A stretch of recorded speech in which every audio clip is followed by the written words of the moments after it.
Hi అండి, అందరికీ నమస్కారం. Welcome to Kavya's kitchen. ఈరోజు మనం చేయబోతున్నాం చేపల పులుసు. చేపల పులుసు అంటే ఎవరికి ఇష్టం ఉండదు చెప్పండి. నాకైతే చేపల పులుసు అంటే చాలా ఇష్టం.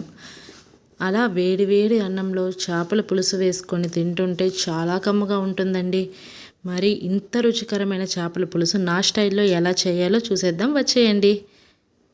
ముందుగా చేపలను చాలా శుభ్రంగా నీట్గా కడుక్కోవాలండి. ఎందుకంటే చేపలు తినడానికి ఎంత రుచికరంగా ఉంటాయో వాటికి అంతే నీచు వాసన కూడా ఉంటుందండి. అందుకే మనం చేపల పులుసు చేసుకునే ముందే చేపలు మార్కెట్ నుంచి ఇంటికి తెచ్చుకున్న తర్వాత నీట్గా శుభ్రంగా క్లీన్ చేసుకోవాలండి. వాటర్తో ఒక 5-6 టైమ్స్ అయినా కడుక్కోవాలి. ఎందుకంటే అన్నిసార్లు కడిగితేనే దాని స్మెల్ అనేది పోతుంది. స్మెల్ పోతేనే కర్రీ చేసుకున్నా కూడా అది టేస్టీగా ఉంటుంది, తినడానికి సులువుగా ఉంటుందండి. మరియు దానిలో ఉన్న పొట్టంతటిని తొలగించాలి, అది మంచిది కాదు.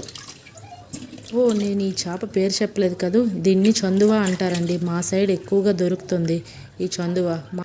ఈ చేపల్లో ఎక్కువగా కొవ్వు ఉంటుందండి. వీడియోలో చూపిస్తున్నట్టు 1-2 సార్లు కడిగి శుభ్రపరచుకోవాలి. నాన్ వెజ్ అన్నింట్లో కూడా చేపలే హెల్త్కి చాలా మంచిదండి. చేపలు ఎక్కువగా తింటే స్కిన్ బ్రైట్గా హెల్తీగా ఉంటుందండి. మరియు ఈ చేపల్లో ముళ్ళు ఎక్కువగా ఉండకపోవడం వల్ల పిల్లలు కూడా హ్యాపీగా తినొచ్చండి. అందుకే ఎక్కువగా మా ఇంట్లో ఇదే చేపలని ప్రిఫర్ చేస్తామండి. మార్కెట్కి ఎప్పుడు వెళ్ళినా కూడా ఈ విధంగా చాక్తో వాటి పులుసునని తీసుకోవాలండి. ఇవి చాలా సన్నగా పలచగా ఉండడం వలన కొన్ని ఎంత క్లీన్ చేసినా కూడా ఉండిపోతాయి. ఈ చేపలు ఆల్రెడీ మార్కెట్లో కట్ చేసి నీట్గా చేయించి తీసుకొచ్చినవేనండి. కానీ వాళ్ళు కొంచెం అక్కడక్కడ ఉండిపోతుంటాయి ఎడ్జెస్లో. అలా మనం అవి కూడా లేకుండా ఈ చాక్తో ఇలా గీక్కుంటే మొత్తం వచ్చేస్తాయి. ఇంకా తినేటప్పుడు మనకి ఇబ్బంది పడకుండా ఉంటుందండి. ఇలా వీడియోలో చూపించే విధంగా క్లీన్గా నీట్గా చేసుకుంటే ఎలాంటి పులుసులు ఇంకా ఉండవండి.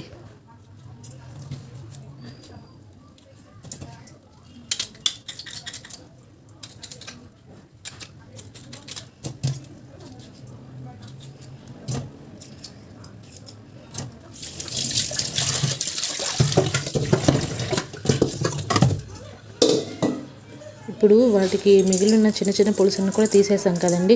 తీసేసి శుభ్రపరచుకున్న తర్వాత అందులోకి కాస్త రాళ్ళుప్పు మరియు పసుపు వేసి కూడా శుభ్రపరచుకోవాలి.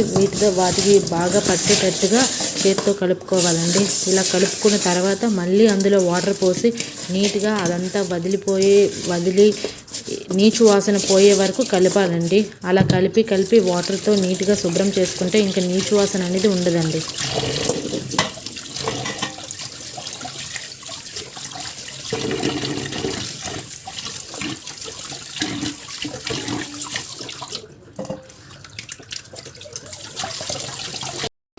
ఇలా కడిగి శుభ్రం చేసుకున్న చేపలను ఇప్పుడు మనం మ్యారినేట్ చేసుకోవాలండి. దీనికోసం అందులో కాస్త పసుపు మరియు కాస్త ఉప్పు మరియు కాస్త కారం మరియు గరం మసాలా, అందులో కాస్త జీరా పౌడర్ మరియు కాస్త ధనియాల పౌడర్ మరియు ఒక నిమ్మకాయ చెక్కను నీట్గా పిండుకొని పక్కన పెట్టుకోవాలండి.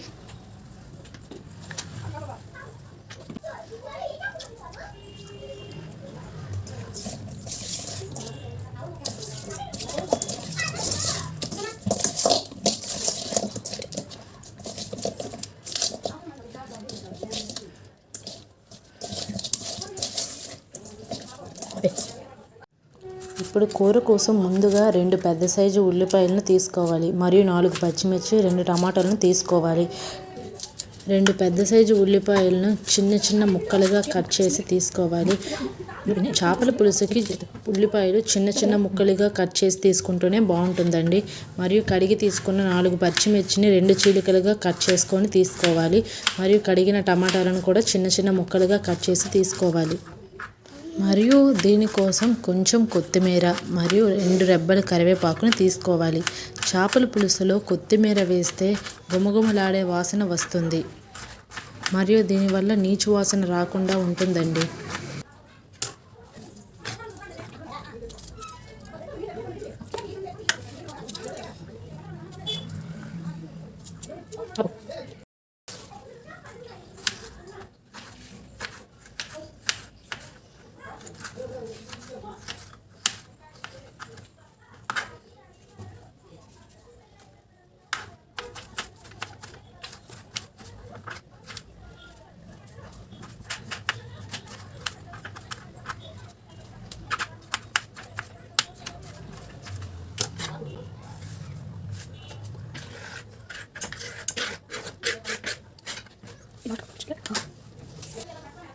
పులుసు కోసం కొంచెం చింతపండును నీటిలో నానబెట్టుకొని పెట్టుకోవాలండి.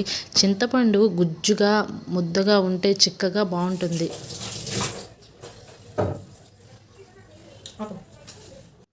మనం చేపల పులుసు చేయడానికి అన్నీ రెడీ చేసుకున్నాం కదండి. ఇప్పుడు స్టార్ట్ చేద్దాం. ముందుగా స్టవ్ వెలిగించుకొని స్టవ్ మీద చేపల ప్యాన్ పెట్టుకుందాం. అందులో కాస్త నూనె వేయాలి. నూనె చేపల పులుసుకి కొంచెం ఎక్కువగానే పడుతుందండి. అప్పుడే చేపలు చాలా బాగా వేగి అందులో ఉన్న నీచు వాసన అంతా పోతుంది. దీనివల్ల కొంచెం మనం ఎక్కువ ఆయిల్ అనేది వేసుకోవాలి. ఇలా ఆయిల్ వేడయ్యాక కొంచెం ఆవాలు, కొంచెం జీలకర్ర, కొంచెం మెంతులు వేసి వాటిని కొంచెం చిటపటలాడనివ్వాలండి. దాని తర్వాత అందులో మనం తరిగి పెట్టుకున్న ఉల్లిపాయలు మరియు పచ్చిమిర్చి చీలికలను వేసి బాగా ఫ్రై అవ్వాలి. అవి గోల్డెన్ కలర్ వచ్చిన వరకు ఫ్రై అవ్వాలండి.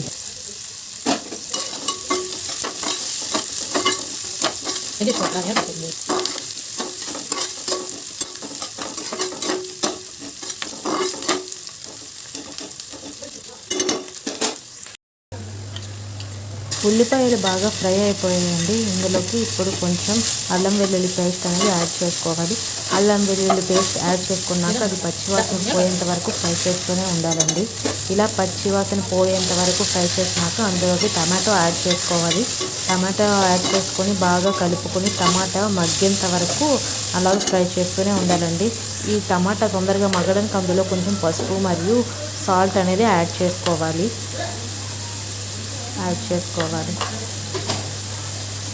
ఇలా పసుపు మరియు సాల్ట్ అనేది యాడ్ చేసుకున్న తర్వాత ఇంకోసారి కలిపి పెట్టుకోవాలి. ఇలా కలిపి పెట్టుకున్న తర్వాత ఆ టమాటో అనేది తొందరగా మగ్గుతుందండి.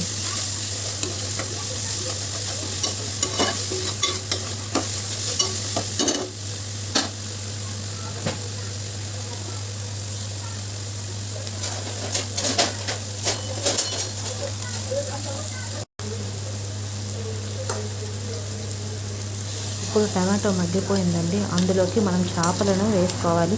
ఈ చేపలు దూరంగా వేసుకొని బాగా ఫ్రై చేసుకుంటే నీచు వాసన రాకుండా ఉంటుందండి. ఈ చేపలు ఇందులోనే ఫ్రై అయిపోతాయండి. సపరేట్గా మనం ఫ్రై చేసుకొని తీసుకోక్కర్లేదు.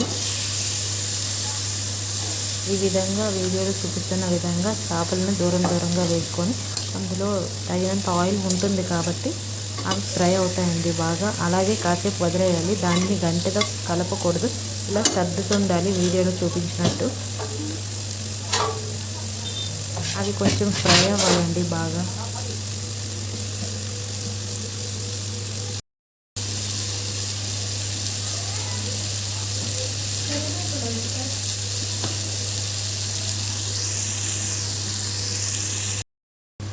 చేపలు బాగా ఫ్రై అయిపోయాయండి. మనం ముందుగా నానబెట్టుకున్న చింతపండు గుజ్జును ఇందులో యాడ్ చేసుకోవాలి. చింతపండు గుజ్జును యాడ్ చేసిన తర్వాత అది బాగా మరగనించాలి. నేనైతే చివరిలో కరివేపాకు వేస్తానండి. ఆ చివరిలో కరివేపాకు మరియు కొత్తిమీర వేస్తే నాకు ఆ స్మెల్ చాలా నచ్చుతుంది. ఇలా అన్నీ వేసేసుకున్నాక చేపలని కాస్త ఉడకనివ్వాలండి. ఈ పులుసు అనేది మరుగుతున్నప్పుడు చాలా మంచి వాసన వస్తుంది దాని నుంచి. చేపల్లో గరిటె పెట్టి ఎలా పడితే అలా అస్సలు తిప్పకూడదండి. అలా తిప్పితే చేపలు విరిగిపోతాయి.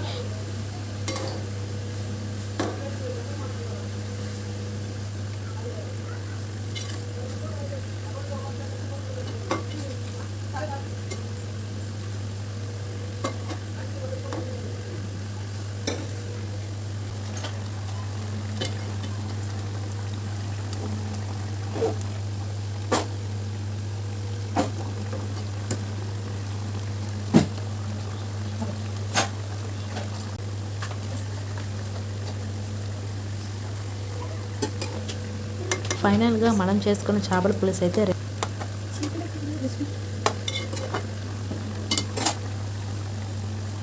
మనమైతే ఛానల్ని కొత్తగా ఓపెన్ చేసాం. కొత్తగా వీడియోస్ అని thank you so much. Bye. Love you all.